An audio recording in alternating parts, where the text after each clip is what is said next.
Okay, so we are on Kuf Ches Amud Beis 108b, and we're going through inheritances. So the general order is: father dies, the son inherits. If there's no son, the daughter inherits. If there's no daughter, then the father will inherit. And if there's no father to inherit, then the siblings will inherit. So we're in the middle trying to figure the source for all of these out. So we're on the third line. Umay drasha. What is the exposition that we learn this out from? The Tanya in the verses that talk about inheritance, it says the word she'er, and we say she'ero hu she'ero, some kind of a close relative. She'ero zeha'av. She'ero is referring to the father. Melamed, this teaches us sheha'av kodem la'achin, that the father comes before the brothers. If you look at the verse, it says, "Remain achim la'aviv u'nesatem esnakalos l'she'ero hakarovelo." So, so from here we learn this verse of the father, and the father is going to precede the brothers. So on this point that the father precedes the brothers, we're going to exhaust all our options until we conclude that this is true. So, first option, Yachol Yehei Kodem Leben. Maybe the father should even come before the son. Talmud Lomar Hakarov Karov Kodem. That no, the Torah says that the Karov, the closest relative, comes first, and therefore the son is a Karov. He's closer relative than the father.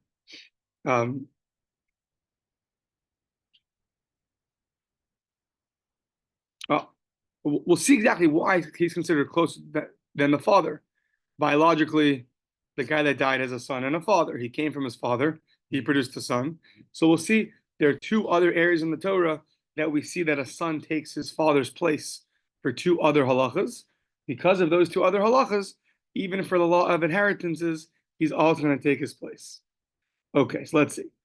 So first we're asking, Umar is larabas esaben ulahotzi esach. Marba. So we're asking, why do you include the son, as the primary heir to the deceased, and not the brother? Meaning, Yaakov has 12 kids. So now, one of his kids, Reuven, dies. So why is Reuven's son the primary heir? Why not Reuven's brother? Mara is l'rabas is a ben u'lohoti esa'ach. So we say like this: Marba ani es a ben. I include a son as the primary heir to the father. Why? Because in two places we see the son takes the place of the father. Shekain kam tachas aviv liyada u l'steachuza. So yada is if somebody acquires for themselves a maidservant, alma ivria. So that money that was given to acquire her is a whole portion of the Torah. It could also be used as money to marry her. So the master who acquires her is able to marry her, and if he wants, his son could marry her. With that money that the father gave to acquire the Amma Ivriya, the maidservant, the son could marry her also. So you see, just like the father can marry her, the son's also allowed to marry her with the money that the father gave. Why? Because if you the son as in place of the father, the son can take his place for that rule. Usually if Reuben gives money to marry somebody, so a random guy can't go necessarily, say, "Oh, I'll marry her." No, you have to give your own money. But we see by Yehud that it works that way. So that's one place that we see it, and the other place is by Steachuza, that we have an ancestral land. So you have a family who owns land going back from the times of Yehoshua. So now the rule is that if that field is sanctified before Yovel, before the Jubilee year, so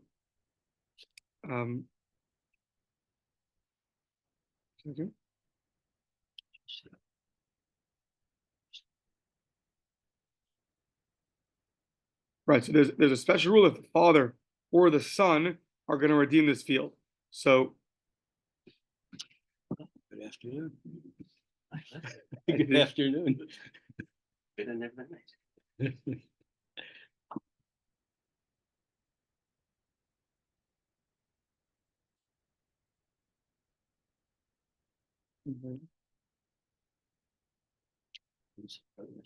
Right? If the son or the father ever were going to redeem this field, so then it's going to automatically go back to them.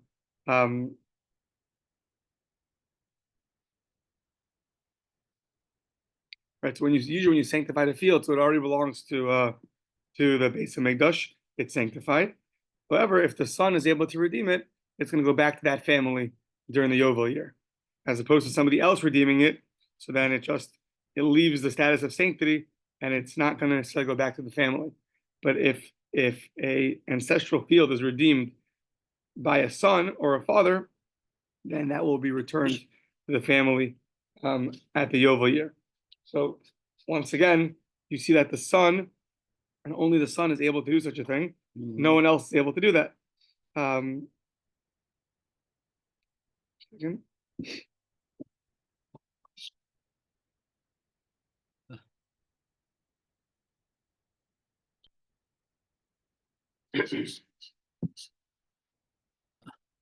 Yeah. So basically, if the son is able to redeem the field, so then that field will go back to the family during when Yola comes around. But if somebody else is going to go and redeem it, so then that will not happen. So therefore, you see that the son takes the place of the father.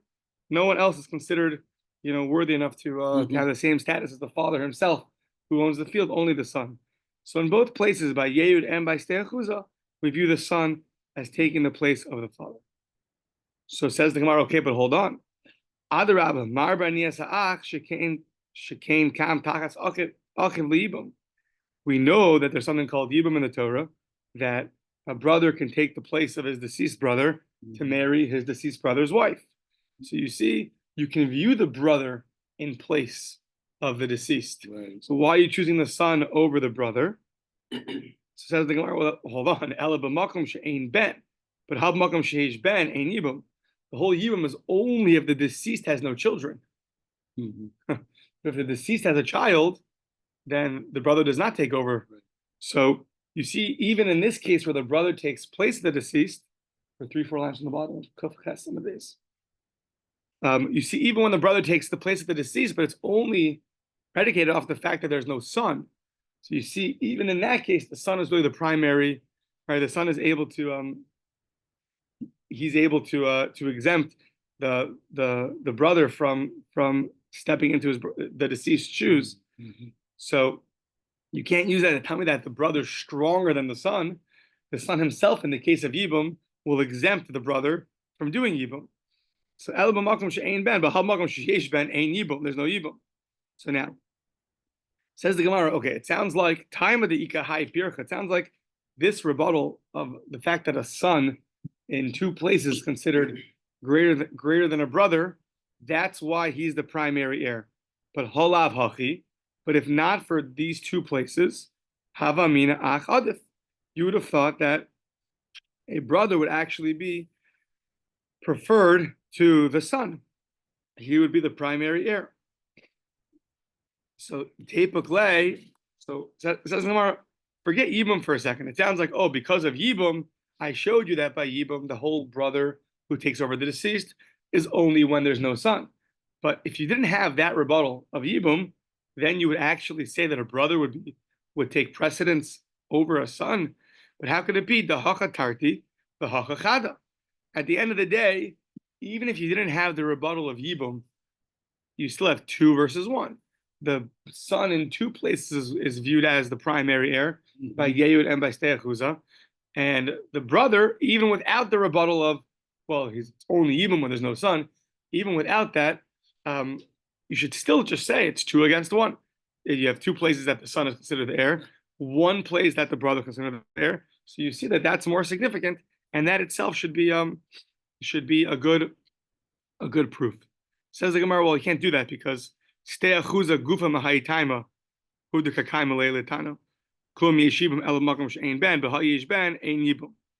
Steachuza itself, when in the ancestral fields, in that whole parsha of ancestral fields, So how do we know that only the son is able to redeem that land and therefore it'll go back during Yovel?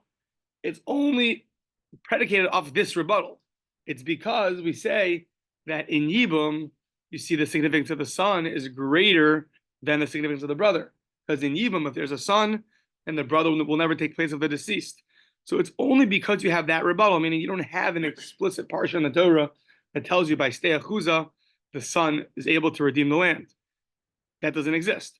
All you have is the parsha of Yehud, when the father requires the maidservant and then can marry her. There you have that in the Torah that a son could also marry her.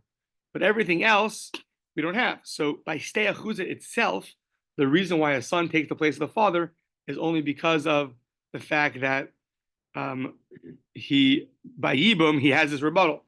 So since by Yibum we see that the brother is only significant when there is no son, but if there is a son, then it's not significant. So therefore, the son will remain that rebuttal will hold true by stei achuza, and therefore that's why the Gemara brought it over here. The Gemara, when the Gemara is trying to prove here by inheritance that a son is preferred over the brother, it uses this rebuttal of Yibum, because we use that even by stei achuza. So you can't just say 2 versus 1, because one of the two has the same rebuttal, which puts the son over the brother. So that's why we didn't say 2 versus 1. Rather, we said it's stei achuza and Yehud versus Yibum. And then we said, well, what about Yibum? We said, well, Yibum is only because there's no son. So it's not really 2 versus 1. It's really 1 versus 1. Because stei achuza is using the same logic as inheritances. Stei achuza is the ancestral field. Oh. So the ancestral field logic and the inheritance logic are both predicated off the fact that we see in the Torah that a son can marry that maidservant. We see in the Torah that a brother can step into the shoes of the deceased. So it's 1 versus 1. To that we say, okay, but when it comes to Yibum, it's only in the event that there's no son. So that's not the strongest. When you have 1 against 1, this one is stronger. That's why the Gemara here couldn't say 2 versus 1, only 1 versus 1. Fine. So says the Gemara, why don't you learn the order of inheritance a little bit differently? So Ema She'ero Zeha'av. Say this close relative, the She'er, is the father. Except learn it like this. Milamed Sha'av Kodem Labas. Why do you say the order is son, then daughter, then father? Say father, say son, then father, then daughter. Maybe the father is a closer relative than the daughter. How do you know that it's son, daughter, father, brother? Maybe it's son, father, daughter. So, says the Gemara, Yachol Yaktim Leben. Maybe he should be before the son. Talmud Lomar Hakarav Karav Kodem. So just learn the psukim in that fashion. And it's going to be, right, the son's always considered the Karav. He's always going to be first.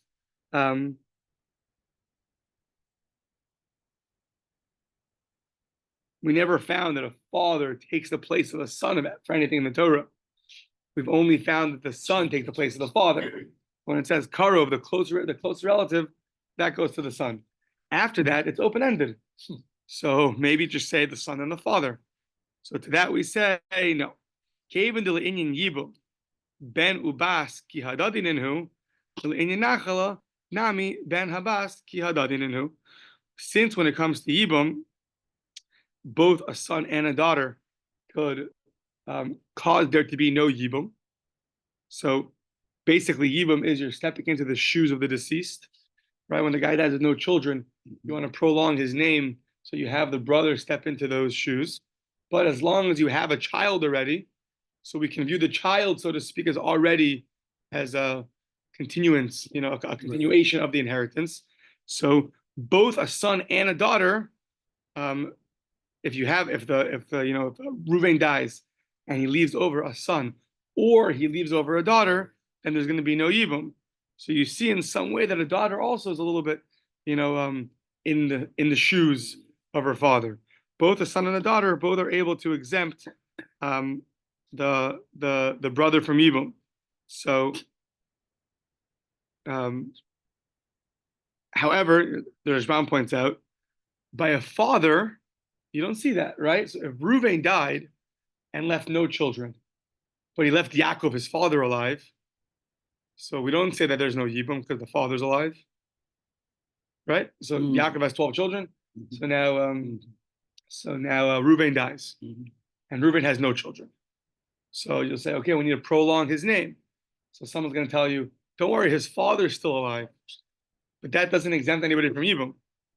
But if Reuven had a daughter, she would exempt the parsha of Yibum. So you see that in that area, the daughter is stronger than the father. The father is not able to exempt the son from Yibum. I'm just adding that if the whole Yibum is to prolong the name, so you see that the father doesn't step into the shoes, so to speak, of the child. So that's why the daughter is going to come before the father. And therefore, we do not interpret the verses this way. Rather, we interpret them the way we did before, that it's son, daughter, father, brother. Okay, the Gemara tries again.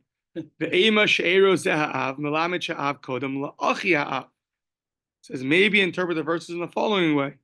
She'ero again refers to the close blood, the flesh. Who's referred to as the flesh? The father.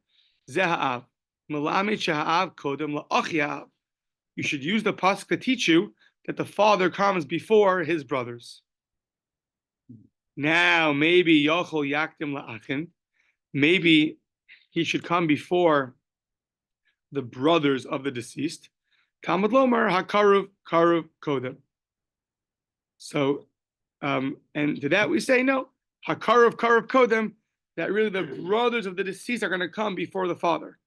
And really it's not true. Really it's son, daughter, father, then the brothers of the deceased.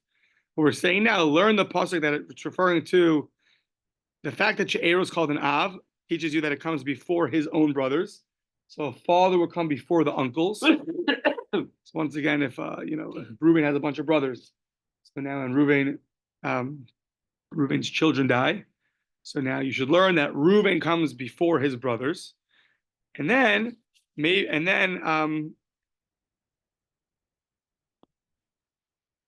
but he wouldn't come before the brothers of the deceased. So says the Gemara, hold on.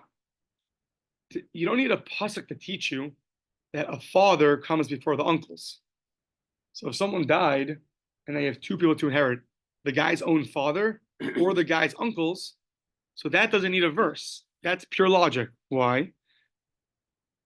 You don't need a verse for that. Who do the brothers of the father, who are they coming? How can they inherit their nephew? In what way are they inheriting their nephew? They can't just skip over and go, so to speak, diagonally. The father, the brother, and then the nephew. They only come, why? They only come mikoach av kai. Their whole power of inheriting is only through their brother. If they want to inherit their nephew's land. So mikoach av kai. So av kai yarsi. Lo tzikikra. Sorry, achi av mikoach man kaasu mikoach av. Mikoach av kai. So av kai yarti. So mikoach av kai. Av kai yarsi achi av. So the whole they only come because of the father himself. So therefore, you don't need a special verse to teach you that a father comes before the uncles. And therefore, we're not going to interpret the verses in that fashion. At the end of the day, we have a son, daughter, father, and then the deceased owns brothers. It says the Gemara, "V'hayi kroi lav hachi ksivi." But if you look at the actual order of, Jared, perfect timing. Oh, we're just talking about you. It's not true. It's not true. We're talking about you. Good morning. So v'hayi kroi lav hachi. The pasuk doesn't say that. The order of the psukim is different than the order that we're saying. Why? The verse says, "Im ein achem la'aviv." If the father has no brothers, unesatem es nachalaso l'she'ero akaruv elav, then you're going to give over the inheritance to the she'ero, to the she'er who's karuv elav in mishpachto. The yarish osav ha'isol livnei yisrael l'chukas mishpat. But the first thing it says is the she'ero, the father, who we're saying means she'ero, he's written after his brothers. First the pasuk says, "V'im ein achim la'aviv." If the father has no brothers, right, then you're going to give the inheritance to the father. It would seem like from the order of the verses that the brothers of the father would come first, but we know that that's not true. So why? Meaning, at the end of the day, we say that she'er means father, but in the order in the Torah, it seems like the brothers of the father come first, and then the father himself, and we know that's not true. Says the Gemara, "Kroi shelo kesidron ksivi." The verses are not in order, because we know that the brothers only inherit because of the power of their brother, but the uncles only inherit because of their brother. So therefore, just because it's written first, but that can't be the order. Now, the Rashbam explains it wasn't like a random, like, I don't know, they took a lottery and they decided to write it out of order. Right. Just to confuse people that got this far in Daf Yomi. They should at least be confused once in their Daf Yomi experience, right? That's not why it was written. It says because the Torah. Okay, that's a good joke. So it's because the Torah itself writes. The Torah itself writes, because next to it says Hakaruv Karuv Kodem. The Torah itself refers to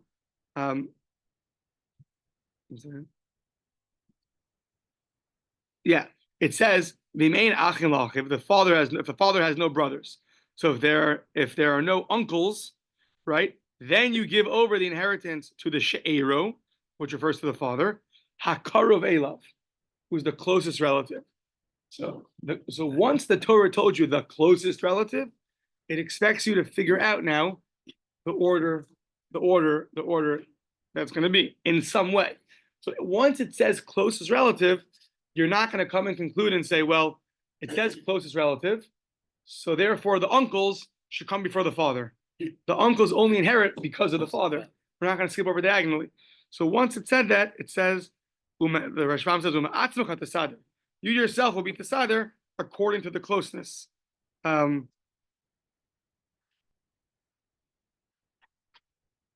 Yeah.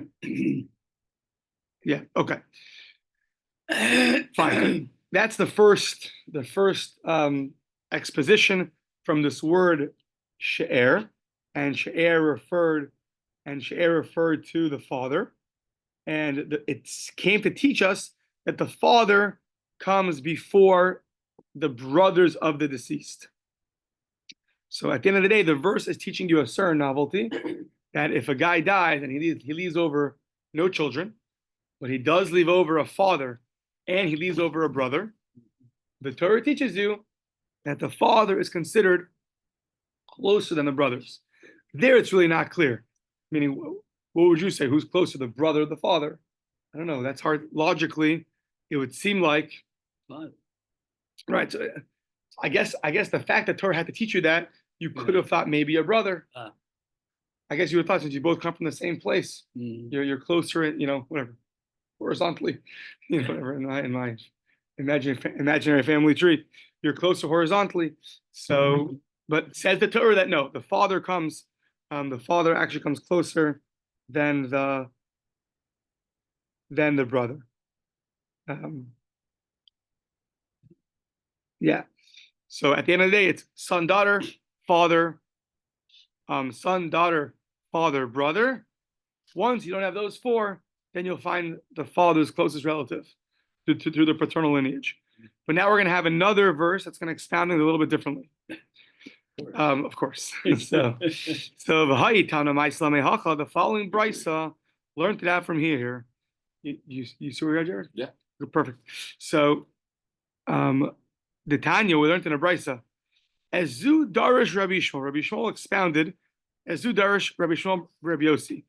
Rabbi Shmuel, the son of Rabbi Yossi, expounded in the following way. Ish kiyamus. So the verse says over there in Bamidbar, the el b'nei Yisrael tedaber lemor ish kiyamus. When a man dies, uben ein lo, and he has no son. right? From there, you see that the son would be the first to go to, yeah. Uben ein lo v'ha'avartem es nachaloso libito. So the word, we're going to pick up on the word v'ha'avartem, to pass over. It's going to pass over his inheritance to his daughter. To his daughter. So this word v'ha'avartem is going to be, it doesn't say you should give it over to the daughter. It's going to pass over his lineage to his daughter. So what exactly is v'ha'avartem? So says the Gemara that b'makom bas atama'avir nachala min ha'av. V'i'atama'avir nachala min ha'av b'makom achin. So it says specifically that in the place of the daughter, do you pass over? Meaning when there's a daughter, one second.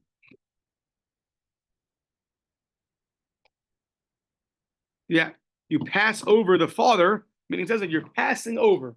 Who are you passing over? So you're passing over the father and giving it to the daughter. So b'makom bas, when there's a daughter, atamavir nachla min ha'av, you take and you pass over the inheritance from the father and give it to the daughter. And v'i'atamavir nachla min ha'av b'makom achin, when there are brothers around, so the deceased brothers, not the uncles, the deceased brothers, Reuven's brothers. If Reuven dies and he has brothers, you do not pass, and he has a father.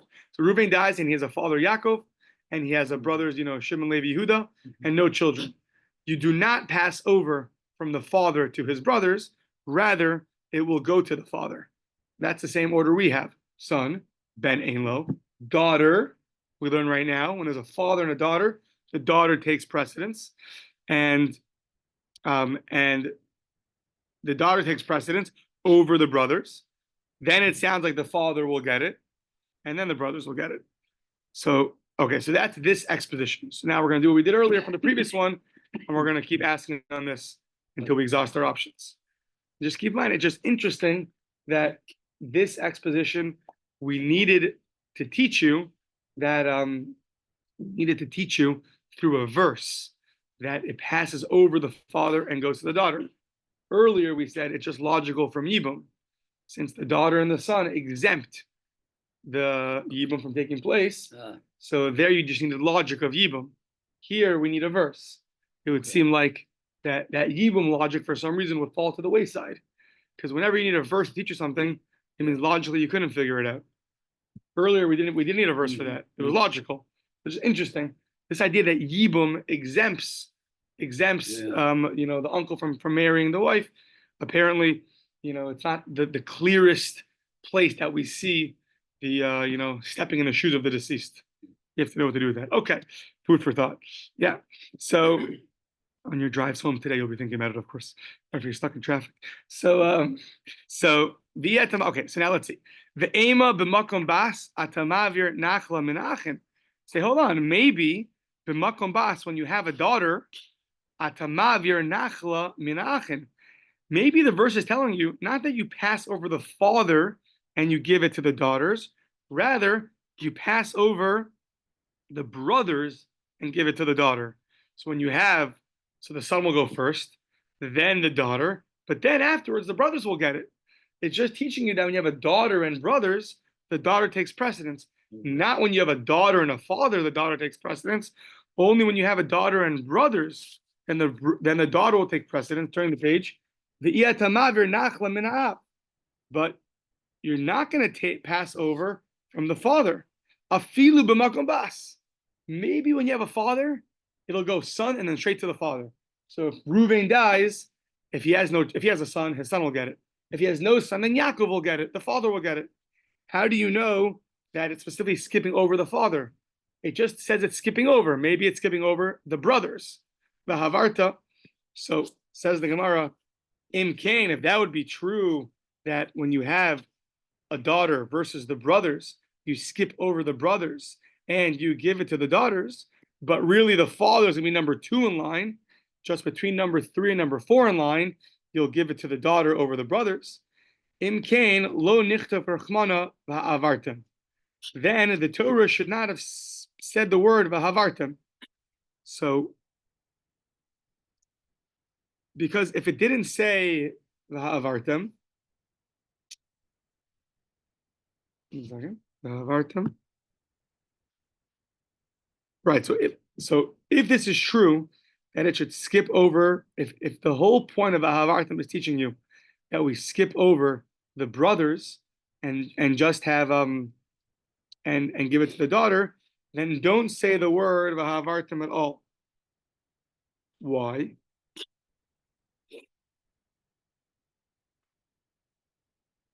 So says the Rashbam, because you would have known this anyways. Why? Because it says Vim ein lo bas, meaning the Torah itself says Vim ein lo bas. 1 second. Okay. Where's that verse? I don't have it in front of me. The Torah itself says that if you don't have a daughter, then you give over the nachala to the brothers. You give over it. I think it's in verse 9, which I don't have on the side over here. 1 second. I don't have that. Nope. But the next verse over there, verse number 9, this Vahavartim is in verse 8 in the 27th chapter of Midbar. But the next verse tells you if there's no daughter, then you'll give over the nachla to the brothers. You give over the inheritance to the brothers. So if you didn't have this word Vahavartim, you would have known already that the daughter will come before the brothers. That's what it says. If there's no daughter, then give it over to the brothers. So you wouldn't need the whole teaching of Vahavartim to teach you that. That's repetitive. Therefore, we're going to retain our way of understanding Vahavartim to teach you that when it's between number 2 and number 3, the daughter and the father, there the daughter takes precedence over the father. Okay. So at the end of the day, we have these two psukim, either Vahavartim or the word she'ero. So now, says the Gemara, Ulaman dinafkalei mevahavartim.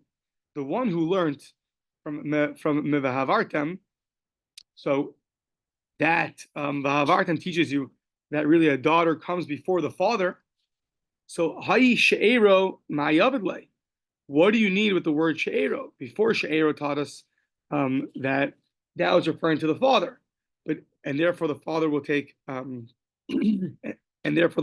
precedence over the brothers of the deceased. But now that you don't need that anymore, so what do you do with the word she'ero? What do you learn? What limud, what exposition do you have with the word she'ero? Says the Gemara, we need it mibayilei lechidetanya. We need it for the following brisa. She'ero zu ishto. She'ero refers to a wife. To teach you melamed shehabal yoresh es ishto, that a husband biblically will inherit his wife. Really, the husband and wife are only related through marriage. Mm-hmm. So maybe without the verse, you'd have thought that it should go to her, blood relatives. But it says the Torah that no, she'ero teaches you the husband inherits his wife. Okay, now flip it the other way. Ulaman denafkale mishe'ero, so that our first exposition of today that learned out that she'ero refers to a father, and therefore the father is going to come before the brothers. So ha'i v'havartem, what does he need v'havartem for? Ha'i v'havartem ma'i avidlei. What does he use the exposition of v'havartem for? Mi ba'ilei l'chidetanya. We need it for the following brisa. Rabbi Omer, bekulan amar behen, bekulan nemar behen nesina. In all the verses that talk about inheritance, they use the word nesina, to give over. Nasan, to give. V'kan nemar behen ha'avara. And here it used the word of passing over. Why did it use the funny word of passing over? It should pass over you and be given to you. Just use the common word of nasan. So, not juice to last us, yeah. So, V'avartem mai avidlei mi ba'ilei l'chidetanya. Rabbi Omer b'kul nemar b'hen nesina. V'kan nemar b'hen ha'avara. So says the Gemara, she'ein lecha shemavir nachla mi shevet l'shevet ela bas. The only way that an inheritance will be transferred from one tribe to another tribe is all because of the daughter. Why? Hoel ubina ubaila yorshanosa. Because a daughter's husband or son will inherit her. So the Rambam speaks out in a nice family tree. So he says you have Asher. Asher was one of the 12 tribes. He had a daughter named Sarach. Sarach bas Asher. Sarach bas Asher married somebody from the tribe of Reuven. Chanuch ben Reuven. Now, Asher, Sarach's father, died without any children. So what happened? His daughter, Sarach, inherited him. She inherited her father, Asher. Now what happened? Sarach died, Umesa Sarach. Now she died. So who inherits her? Either her son or her husband. But they're from Shevet Reuven. Right? So you have a daughter from one tribe who inherits her father, but now she dies. Now she's married to somebody from a different tribe. So who's going to inherit her? Either the man from the other tribe or the man's children, which are also from the other tribe, because it goes paternally. So you find that that the inheritance can be transferred from tribe to tribe. So says the Rashbam, the pasuk teaches you that a husband or a son inherit his wife and not the mother. You would have thought that maybe the mother inherits the daughter, but we said no. Who inherits the daughter? Either her husband or her son, not her mother. So the verse really comes to teach you that it says that the inheritance gets transferred from one tribe to the next, which means to tell you that the mother does not inherit her daughter. Rather, her husband or her son inherits it, and therefore, you're going to find a case where one inheritance can be transferred over to one tribe's inheritance can be transferred over to another tribe. So that's what that's how you would expound Havartim. Okay. So that's that. Now we're going back a little bit. We made this assumption originally, the first few minutes of today, that the word she'er is means like really flesh and blood. So that was referring to the father. Umimai the she'er zahab. Who told you that the closest flesh relative is really the father? So I'll bring you a proof, right? I mean, the other opinion holds she'er refers to the wife, right? So how does that opinion know that she'er means father? Dichsiv, that we have in a totally different area, in the area of illicit relations, we says dichsiv she'er avichahu, right? It says that ervos achos avicha, you're not allowed to uncover, meaning have relations with the sister, the sister of your father, because that's she'er avichahu. That's a she'er avicha. So it sounds like that's a very close flesh relative. So what do you see? That the word she'er is used by father. So you see the Torah in another place refers to the father as she'er. So too here by the section of inheritances, we're also going to refer to the father, she'er, as the father. Okay, but it says ema she'er zuha'im. But that's not fair, because maybe she'er means a mother. Dichsiv, in the same over there by illicit relations, it says she'er imechahi. There when it's talking about not having relations with a sister of your mother, it says ki she'er imchahi. She's the very close flesh is your mother. So you see that the mother is referred to she'er. So you can't bring a proof from there because it refers to the mother as she'er also. Okay, so Amarava, but when it comes to inheritances, though, it goes after the paternal lineage, not the maternal lineage. It's after the father. How do I know that? Amarav Amar Kra, Mimishpachto, the Yorish Oso. It says in our section of inheritances that it's the karov that comes from his family will inherit it. Now, what's his family? Says the Gemara, Mishpachas of Kari Mishpacha, Mishpachas Aim, Eino Kari Mishpacha. We have a few steps over here, right? She'er means aviv, and not she'er does not mean mother, rather it means father. How do you know? Because it says she'er over there. Okay, but over there by illicit relations it says she'er by a mother too. Okay, but in the section of inheritances it says from his family, from mishpachto, and we have in another place that the word mishpachto is referring to the father. Family means paternally. So at the end of the day, we're going to learn that since the word mishpacha is mishpacha sa'av, and by inheritance it says the word mishpacha, therefore when you want to interpret she'er to mean father or mother, we're going to say it's referring to the father. Where do I see that the family goes after the Mishpacha means Av. In the second verse of the book of Numbers, it says, Dechsiv, when you're going to count the Jews, Lemishpachosam, according to their families, Lebeis Avosam, according to his father's household. There you know that the family goes after the father. Okay, and tomorrow we're going to ask on this and say, really, is that true? That the mother's family is not called the mother? And we have some